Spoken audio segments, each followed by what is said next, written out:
Hello, my name is Jim and I'm a respiratory therapist. I just want to do a quick demonstration on how to prep an endotracheal tube. Okay, I have two examples here. One has a extra connection for supraglottic suction, and then the pilot balloon line. This is a standard endotracheal tube that only has the line for the pilot balloon. Okay, and the way that I would prep these is when you open them first in the package, you want to keep the end sterile. So I wouldn't want to contaminate it with my hand, but what you'll find is the connector that attaches to the ventilator is generally placed in here very loosely.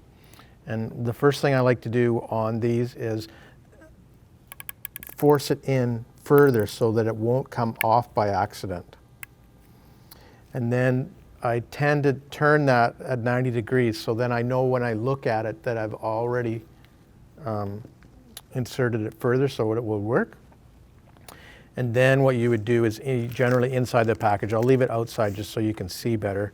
You would take a 10 cc syringe and put 10 mils of air into the cuff to prove that, one, that the cuff is working and that it doesn't leak. So you just watch it for a moment.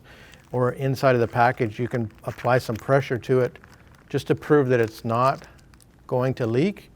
And then you would take your syringe and remove that air, collapse it back down. Sometimes you got to do it a couple times. You want it as flat as possible. And at that point, I would leave the syringe connected, charged with air so that I could fill it once it's inserted. And I would take some lubricant, often on a sterile 4x4, and put it onto the cuff all the way around so that when it is going to be intubated, that the tube itself would be lubricated. And then you have a choice of different stylets. So I have one stylet here that would go inside, and it is bendable, so it would generally be used for the traditional direct laryngoscopy. And I like to lubricate these as well. Some of the packaging indicates that it doesn't need to be lubricated, but I find they work better if they're lubricated. And so I would insert that into the endotracheal tube, making sure that the end of the stylet does not come out past the end of the endotracheal tube. And then to prevent it from going down too far, I'll just bend it over. And then at that point now you can form it. So if I was doing a standard intubation with a direct laryngoscopy, I would make it into the shape of a hockey stick, basically just above 1 centimeter above the cuff. Make a slight angle like that for the intubation. And there's another stylet here I have. There's a rigid stylet that is used with a high angle video. I would want to lubricate this one as well. And then when you place this one in,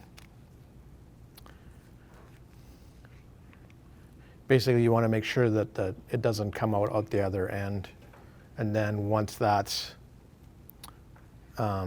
inserted into the patient, then what you'll find is the regular stylet, you can generally just pull it straight out, but when you're pulling out the hyperangulated stylet, because it's firm, if you pull it straight out, a lot of times you'll end up moving the endotracheal tube. So when you're removing this one, the idea would be to bend it forward down towards the patient's chest, and that would be the removal of the stylet after intubation. And then you would inflate the cuff while it was in the patient. And then if you're wondering about whether you've put too much pressure into the cuff, there are disposable pressure monitors that you can use that will tell you when you connect to the pilot line what the pressure is in that cuff. And you want to keep it into the green section here. I don't know if you can see, but it's obviously got too much pressure in, which is usually the case when you first inflate. And then you just remove enough air that you get the arrow into the green, then you're set.